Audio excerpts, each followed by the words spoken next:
Bonjour et bienvenue dans cette vidéo dans laquelle nous allons coudre ensemble les patrons Rio et Rio Kids. Rio est un patron de blouse que l'on voulait faire depuis un bon moment. La base est plutôt simple, l'originalité se situe dans les multiples cols. L'idée, c'était de vous proposer une blouse facile à coudre et à associer aux autres pièces du dressing, mais avec la touche d'originalité comme on aime chez Ikati. Ce patron est génial car on peut obtenir des versions radicalement différentes en fonction des cols et tissus choisis. Et il est également complètement mixte, il conviendra autant aux filles qu'aux garçons. On va faire un tour d'horizon ensemble des options. La base est assez simple, il s'agit d'une blouse boutonnée devant avec des manches courtes ou longues. On peut également y ajouter une poche poitrine. L'encolure est finie par une bande de propreté qui, comme son nom l'indique, donne une jolie finition. Et comme patron simple ne veut pas forcément dire finition à la va-vite, on vous propose des coutures anglaises sur les côtés qui vous permettront de cacher les marges de couture. On va maintenant passer à ce qui nous intéresse le plus, c'est-à-dire les cols. On commence par cette version en seersucker rayé, col pointu, agrémenté de croquets. Une version manche courte en double gaze Vichy d'Atelier Brunette avec col plat. Ici, on s'est amusé avec le sens de la double gaze pour avoir des carreaux plus ou moins gros. Une version en jean avec col chemise, poche poitrine et étiquette. Une version mixte, col officier en lin viscose texturé d'Atelier Brunette. Une version col officier et collerette dans notre viscose Blossom. Une version collerette dans un joli Liberty. Une version col festonné en popeline blanche et blouse en Vichy jaune. Une version marin avec un col carré en popeline blanche agrémenté de croquets et une blouse en lin viscose marine. Une version col carré volanté en velours Milleray Atelier Brunette. Une version col arrondi, dos carré, le tout volanté dans notre viscose Daily. Et pour finir, une version sans col en double gaze.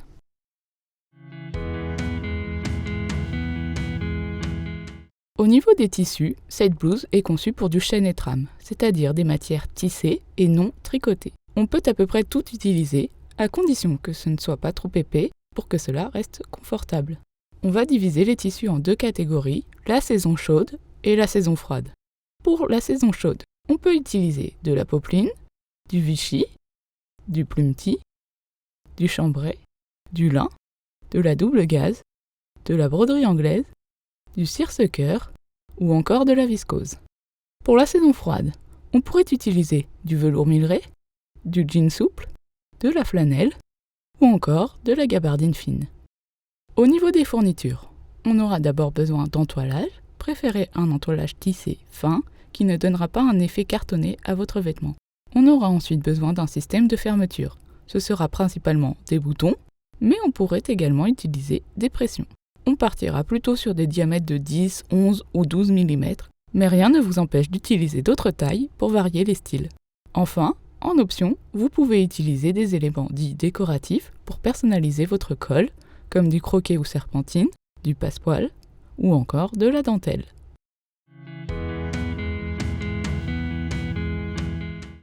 Le nombre de pièces et de pages à imprimer pour la version PDF peut faire peur de prime abord, mais il faut imaginer qu'il y a énormément de pièces différentes pour les cols et que vous n'avez pas besoin de tout imprimer et décalquer d'un coup. Pour vous donner un ordre d'idée, il y a seulement 4 pièces indispensables qui sont le devant, le dos, la manche et la bande d'encolure. Ensuite, vous pourrez y ajouter une poche, un col et un volant, ce qui vous donnera au maximum 7 pièces.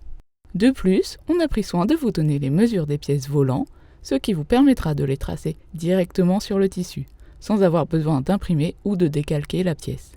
Donc vous verrez qu'au final, la blouse Rio ne demande pas trop de temps en termes de préparation du patron et de découpe du tissu.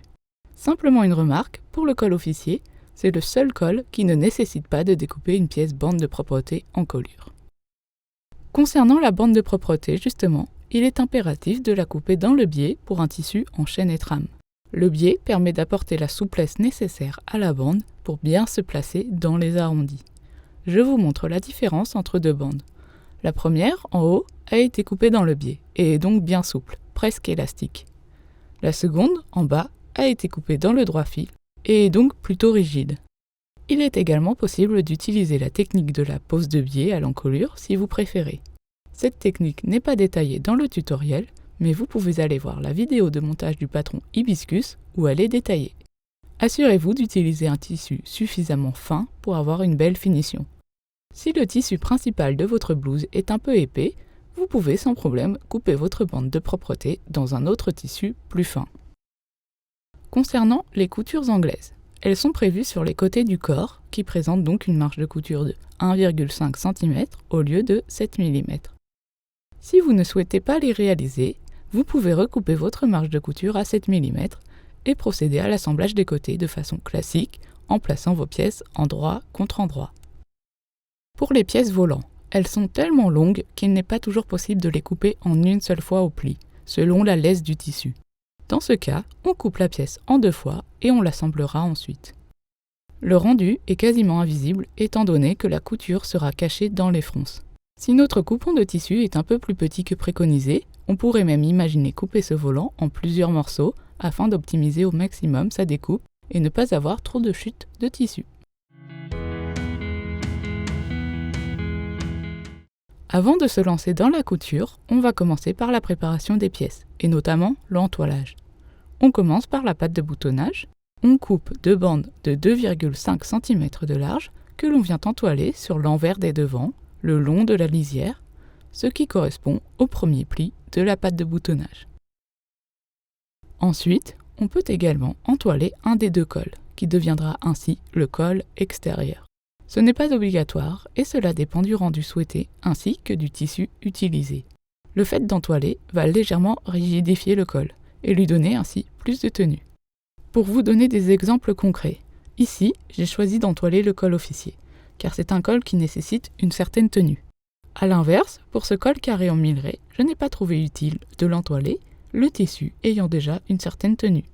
Pour vous montrer d'autres exemples, j'ai entoilé ce col festonné car il me semblait important qu'il ait une bonne tenue pour bien se placer. A l'inverse, par contre, on n'entoilera pas la collerette qui nécessite une certaine souplesse, d'autant plus qu'elle est froncée. On passe ensuite au surfilage des pièces qui peut se faire au point zigzag à la machine à coudre ou avec un surjet à la surjeteuse. Il faut surfiler les épaules, les milieux devant, les ourlets corps et manches, les dessous de manches, ainsi que la poche. Dernière étape de préparation, le repassage. On aime bien pré-repasser tous les ourlets et autres lorsque les pièces sont bien à plat. C'est plus précis et plus simple ensuite pour les finitions. On commence par repasser les ourlets au bas des manches et des devants et dos. On fait un premier rentré de 1 cm, puis un second de 2 cm.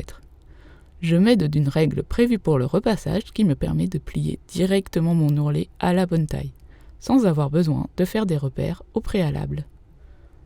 On a choisi de faire un double rentré pour que les lisières ne soient pas visibles, mais vous pouvez choisir de faire autrement. Par exemple, si votre tissu est un peu épais, vous pourriez ne faire qu'un unique rentré de 3 cm, ou, si vous souhaitez un ourlet un peu plus fin, vous pourriez faire 2 rentrées de 1,5 cm. On repasse également les pattes de boutonnage en faisant 2 rentrées de 2,5 cm. Cette fois encore, je m'aide de ma règle, mais vous avez normalement également noté les repères présents sur le patron pour vous aider.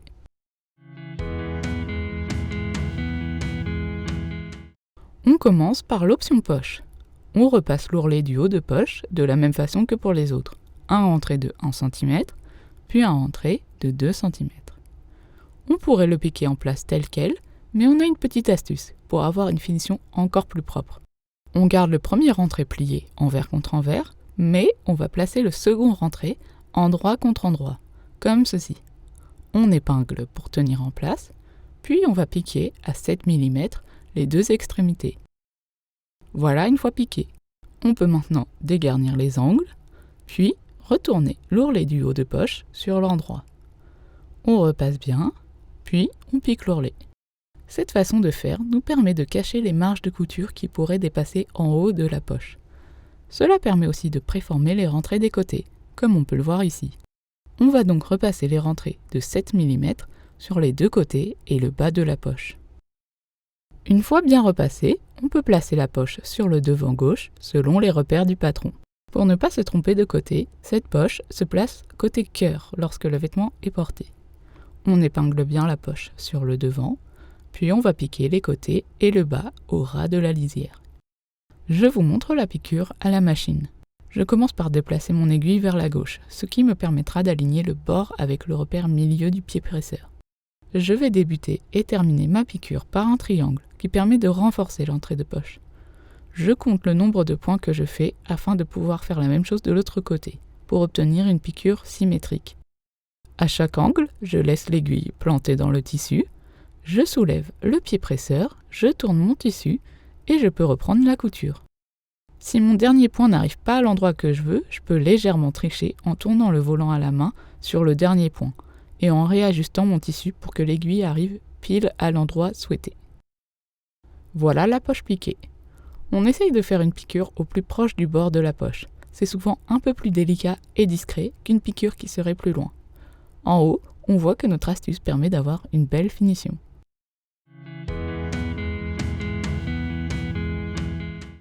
On place endroit contre endroit les devants et dos en alignant les lisières d'épaule. On épingle, puis on pique à 7 mm. Une fois piqué, on peut ouvrir les coutures au fer.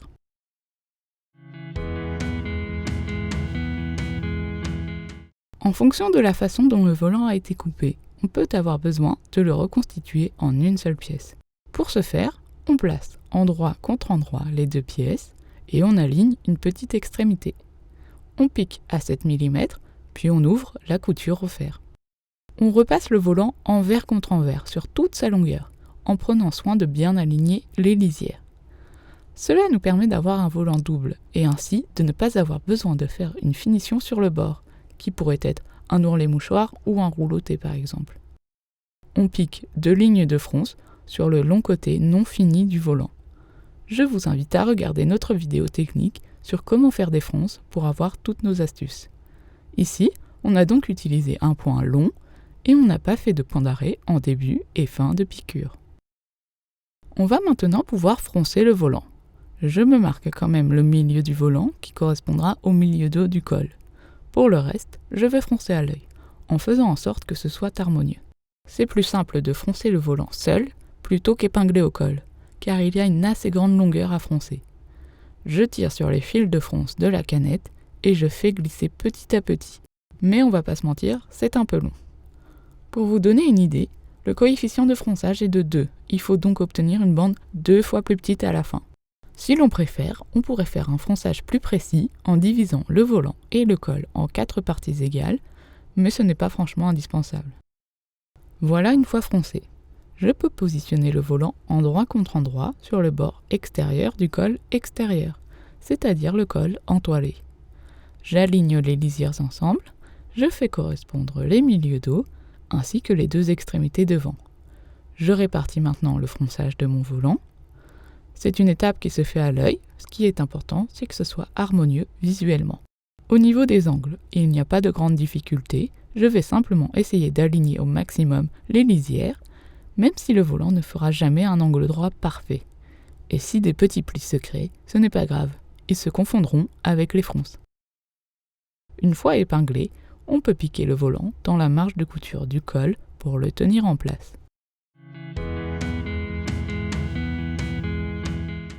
On vous a préparé un petit bonus pour cette vidéo pour vous montrer comment poser un croquet sur un col. C'est un détail qui est redevenu très tendance et que l'on adore ici. Il existe différentes tailles de croquets qui permettent d'obtenir des styles très différents. Nous allons voir ici comment réaliser ce col avec un double croquet. On commence par le croquet de 8 mm. Je vais le placer à 2 cm de la lisière. Je vais donc marquer des repères régulièrement sur mon col extérieur. Je peux ensuite épingler mon croquet le long de mes repères. Au niveau de l'angle, on essaye de le faire correspondre avec une vague du croquet, ce qui permet de le déformer afin de pouvoir le faire pivoter. Je le pique au point droit en son centre. On voit ici que ça donne quelque chose de très discret. On passe ensuite au croquet de 30 mm, qui sera posé de façon à dépasser de la couture et créer ainsi un détail festonné. J'ai donc commencé par marquer ma marge de couture de 7 mm tout autour du col. La difficulté ici, ce sera les 2 angles. Je commence donc par épingler un angle en le faisant correspondre avec un creux de la vague. Je vais ensuite déformer le croquet afin qu'il corresponde à l'angle. Le croquet étant assez souple, on peut se permettre de le déformer sans que cela ne crée de gros plis ou de surépaisseur. Je place ensuite mon croquet le long du col afin de pouvoir m'attaquer au second angle. Là, on voit que je suis un peu tombé sur le pire cas de figure. Au lieu que mon angle tombe dans le creux de la vague, il tombe sur le haut de la vague. Je vais donc devoir gérer mon épinglage pour résorber l'embut, c'est-à-dire le surplus de matière. C'est exactement le même principe qu'avec l'embut d'une manche. Je vais donc épingler mon second angle sur le creux de la vague juste après. Je déforme le croquet de la même façon que pour le premier angle et je m'attaque ensuite à l'épinglage du reste du croquet. Comme dit précédemment, je me retrouve donc avec une longueur un poil trop importante que je vais devoir résorber. Je commence donc par épingler le milieu dos pour ensuite travailler moitié par moitié. Comme dit précédemment, le croquet est plutôt souple. On peut donc se permettre de le déformer ou de l'étirer afin qu'il prenne le pli que l'on veut, ce qui va nous aider à résorber l'embut. Au niveau de l'épinglage, vous voyez que je ne centre pas mon croquet sur la ligne de piqûre. Au contraire, je veux que ma ligne de piqûre arrive pile à 1 mm du creux de la vague. Cela me permettra, une fois cousu, de n'avoir que les festons visibles, mais pas forcément la structure entière du croquet. Là, c'est avant tout une question de style. À vous de voir ce que vous préférez faire. Il est également tout à fait possible de piquer au centre du croquet et qu'il soit de ce fait un peu plus dépassant. Une fois épinglé, je vais pouvoir piquer à 7 mm de la lisière en prenant soin de piquer à 1 mm de chaque creux de la vague. Je vous montre une fois piqué et ce que ça donnera une fois terminé. Ensuite, je continue mon montage de la même façon que pour les autres cols. Je vous le montre très accéléré ici car il sera vu plus en détail juste ensuite. Je place donc endroit contre endroit mes deux cols et j'épingle. Je piquerai à 7 mm pile dans la précédente couture. Je dégarnis les angles, mais je ne coupe pas le croquet car je ne voudrais pas que celui-ci s'effiloche et se défasse. Je retourne le col sur l'endroit et je repasse bien. Voilà une fois terminé. Je ne sais pas si vous allez vous en rendre compte, mais on voit que dans les angles, je n'ai pas piqué le croquet fin à la même distance. Je m'en suis aperçu seulement une fois le col monté au vêtement. Trop tard donc pour défaire et refaire. Mais cela vous montre que même si on prend le temps de bien marquer toutes les marges de couture et de piquer précisément, il y a tout de même de petits décalages qui peuvent apparaître. Mais on dira que c'est le charme du fait main. Je vous montre également ce que ça donne sur l'envers si jamais on n'avait pas piqué le croquet fin. Voilà, une fois la blouse finie, le croquet ajoute beaucoup de charme au modèle. Après, il faut savoir que cela demande pas mal de précision, mais c'est le genre de détail qui fait la différence. Avant de commencer l'assemblage du col, on peut en option choisir de mettre une décoration de type passepoil, dentelle ou encore croquet, comme on vient de le voir juste avant. Je vous montre ici avec un passepoil que je vais venir épingler endroit contre le bord extérieur du col extérieur. Une fois épinglé, je viendrai le piquer sur sa ligne de couture le long du bourrelet. Pour ces étapes de col, je vais vous montrer le montage en détail sur un col carré, puis on verra en accéléré le montage sur les autres types de cols. Le montage est bien sûr identique pour chacun, mais cela va vous permettre de pouvoir bien visualiser la façon de faire pour chaque type de col. On place endroit contre endroit les deux cols et on épingle le bord extérieur. Si option volant, passepoil, croquet, dentelle ou autre, celui-ci se trouvera pris en sandwich entre les deux cols. On pique à 7 mm d'une extrémité à l'autre. Ici sur le col Claudine, ici sur le col plat, ici sur le col chemise, ici sur le col arrondi, ici sur le col pointu.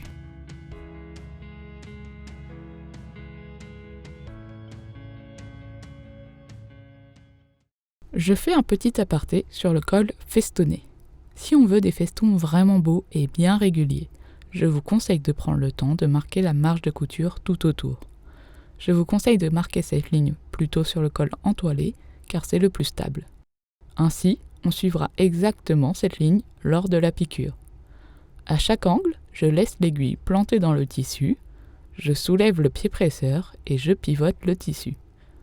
On peut également réduire légèrement la largeur de point pour avoir quelque chose d'encore plus net. Je place ensuite mes deux cols endroit contre endroit et j'épingle. Une fois piqué, on dégarnit les angles s'il y en a. Ensuite, on réduit les marges de couture à 4 mm. De la même façon, je vous fais un petit aparté sur le col festonné. Au niveau du crantage, c'est important de réaliser un cran à chaque angle afin de venir libérer la matière. C'est également important de bien réduire les marges de couture dans les arrondis. Ici, je viens également de nouveau enlever de la matière au niveau des angles, pour être vraiment sûr qu'il n'y ait pas de surépaisseur. On retourne le col sur l'endroit et on prend soin de bien faire ressortir tous les angles. Si on avait cousu un volant, voilà ce que ça donne une fois assemblé. On voit que la répartition des fronces est harmonieuse.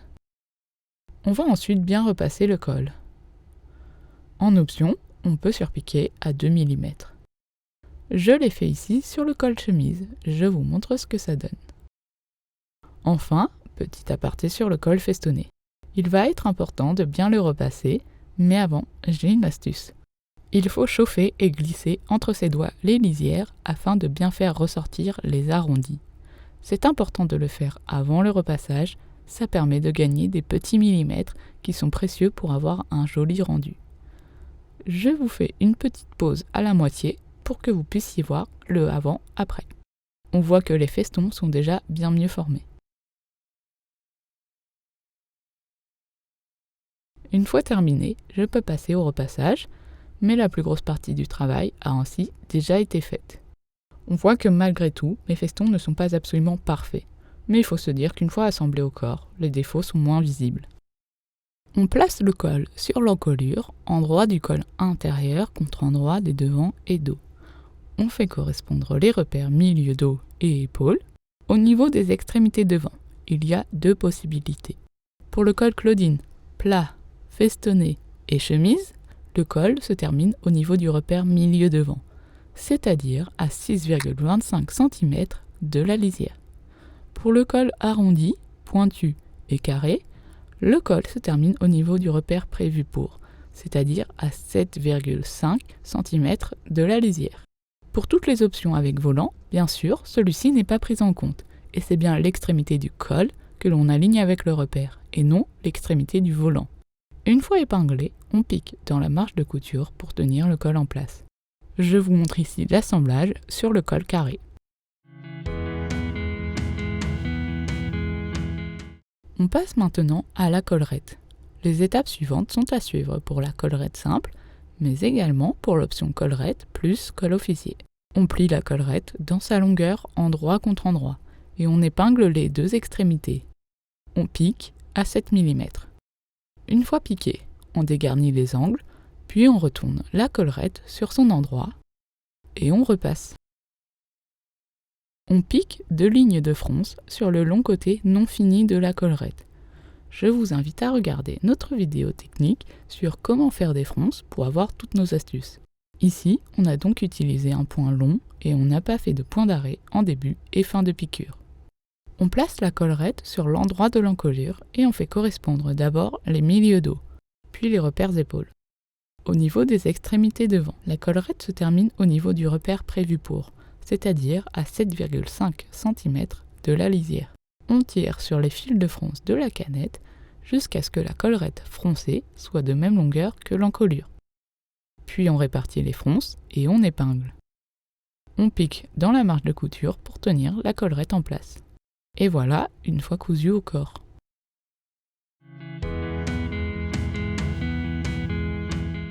Dernière option possible, le col officier, qui a un montage un petit peu différent et qui ne nécessite pas de bande de propreté en colure. C'est également la version la moins simple à réaliser car elle demande un petit peu plus de précision. On commence par repasser un rentré de 7 mm en bas du col officier intérieur. On place endroit contre endroit les deux cols et on épingle. Le rentré précédemment marqué est ici bien déplié. On pique à 7 mm le bord extérieur en prenant son temps pour piquer de beaux arrondis aux extrémités. On réduit la marge de couture à 4 mm tout du long et on peut insister un peu plus sur les arrondis qui demandent plus de précision. Au besoin, on peut également cranter dans les arrondis, ce que je n'ai pas fait ici devant la caméra, mais que j'ai décidé de faire juste ensuite. Ensuite, on retourne le col sur son endroit et on repasse bien. Je commence par ouvrir la marge de couture au fer le plus loin possible. Ensuite, je repasse les deux cols envers contre envers. J'essaye de bien garder mon repli de 7 mm marqué et j'évite donc de passer mon fer dessus. On plie les pattes de boutonnage en suivant les repères, c'est-à-dire en faisant deux replis de 2,5 cm. On tient en place par une épingle. Je vous montre également rapidement sur une version sans collerette, même si le principe est identique.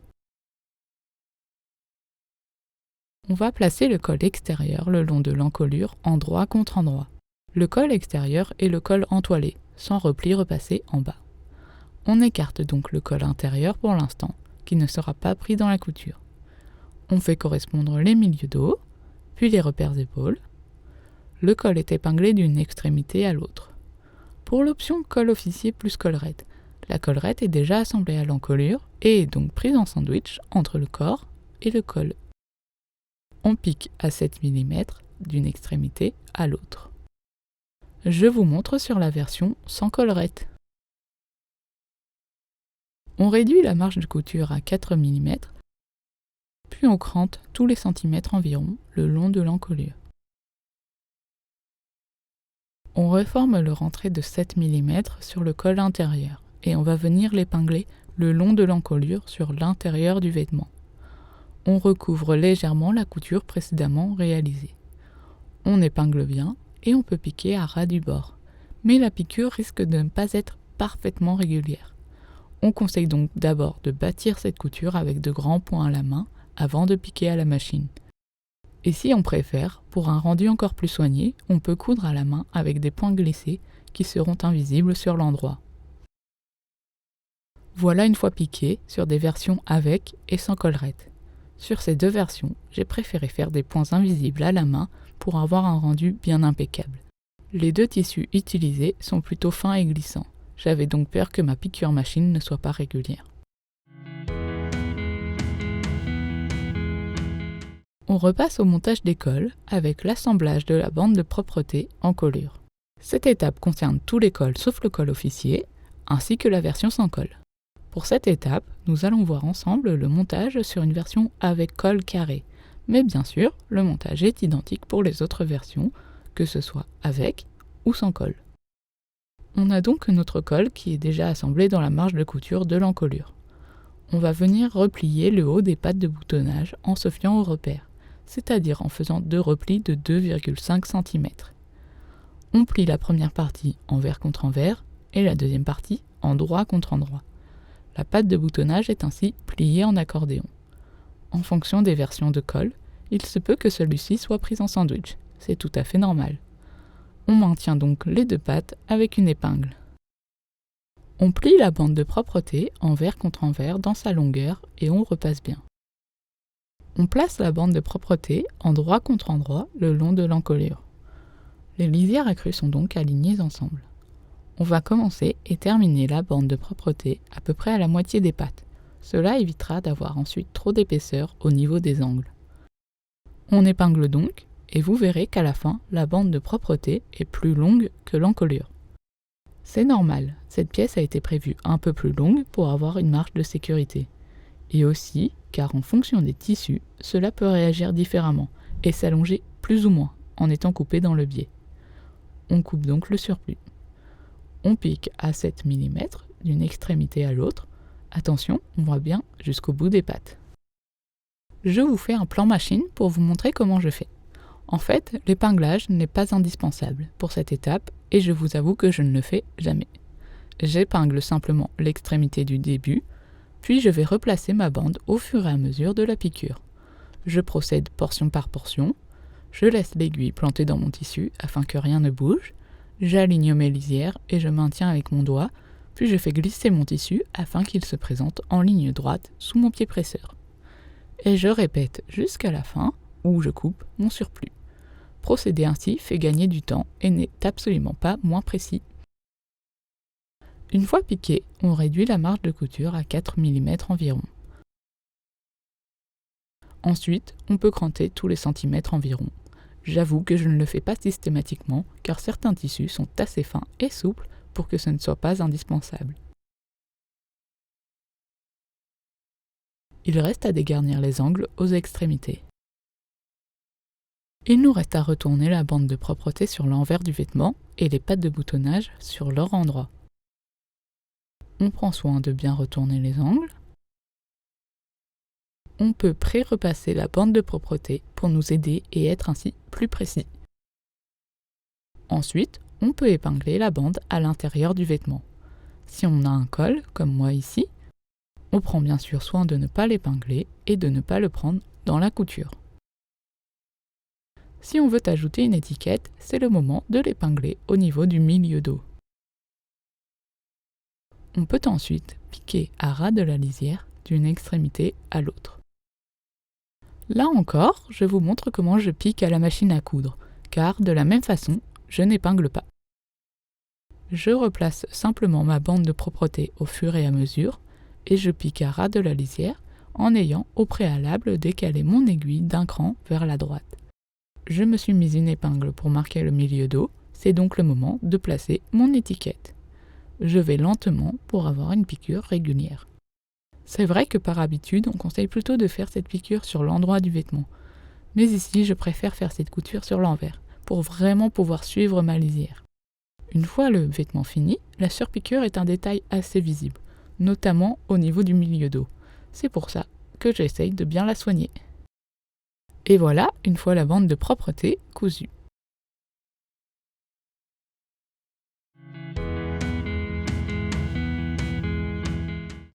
Les coutures côté sont faites en coutures anglaises. Voici à quoi ça ressemble. Cette technique permet d'avoir les marges de couture enfermées et ainsi obtenir une finition très soignée. C'est à peine plus long à réaliser et le résultat en vaut la peine. On place envers contre envers les devants et dos et on épingle les coutures côté. On pique à 5 mm. Une fois piqué, on va réduire la marge de couture à 4 mm. En fait, l'idée ici, c'est vraiment de venir nettoyer cette couture, afin qu'aucun fil ne dépasse. Ma technique pour être rapide et efficace, c'est de recouper ma marge de couture à l'aide de mon cutter rotatif. C'est infaillible pour se débarrasser de tous les petits fils. On ouvre les coutures au fer. Ensuite, on va placer endroit contre endroit les devants et dos et je repasse de nouveau la couture afin qu'elle soit bien plate. Je vais donc épingler, puis piquer à 1 cm cette fois-ci.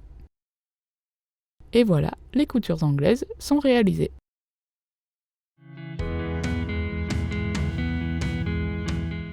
Pour ce chapitre, je vais vous montrer le montage sur une manche longue, mais le principe est le même pour la manche courte, elle est simplement plus courte. On place endroit contre endroit le dessous de manche et on épingle. On pique à 7 mm, puis on ouvre les coutures au fer. C'est ce que j'ai déjà fait ici pour ma seconde manche. Il nous reste à assembler les manches aux emmanchures. On place les manches sur leur endroit et le corps sur son envers. On identifie la manche gauche et la manche droite grâce aux repères. Un trait pour le dos, 2 traits pour le devant.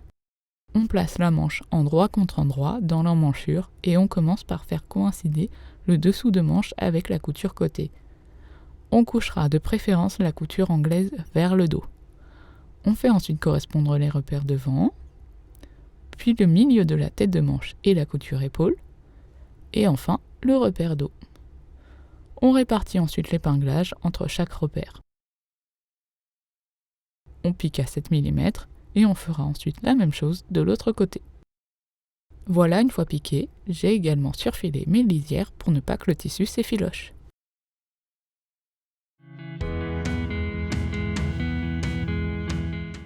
On commence par l'ourlet du bas. On replie le bas des pattes de boutonnage en se fiant au repère, c'est-à-dire avec 2 rentrées de 2,5 cm. La première partie se plie envers contre envers, la seconde endroit contre endroit. La patte de boutonnage est ainsi pliée en accordéon. On marque la ligne de pliure de l'ourlet qui se situe à 3 cm du bas. puis on pique le long de cette ligne chacune des pattes. Une fois piqué, on dégarnit les angles des pattes de boutonnage pour éviter les surépaisseurs. On va donc couper l'angle, mais également une partie de la patte qui n'est pas indispensable. On retourne ensuite les pattes de boutonnage sur leur endroit et on peut les repasser bien à plat. On place le vêtement bien à plat, puis on va reformer l'ourlet avec un premier entrée de 1 cm, puis un second de 2 cm. Comme l'ourlet a été pré-repassé, il se forme très facilement. On épingle, puis on va piquer l'ourlet d'une extrémité à l'autre. Voilà l'ourlet du bas piqué. La finition avec la patte de boutonnage est très propre. Il nous reste à piquer les ourlets des manches. On reforme les rentrées de 1 puis 2 cm et on épingle. On prend soin de bien garder les coutures du dessous de manche ouvertes. C'est à ce moment-là que l'on est content d'avoir pré-repassé son ourlet, car repasser un ourlet sur une si petite circonférence n'est pas simple. On épingle, puis on pique l'ourlet. Je vous montre le second déjà piqué.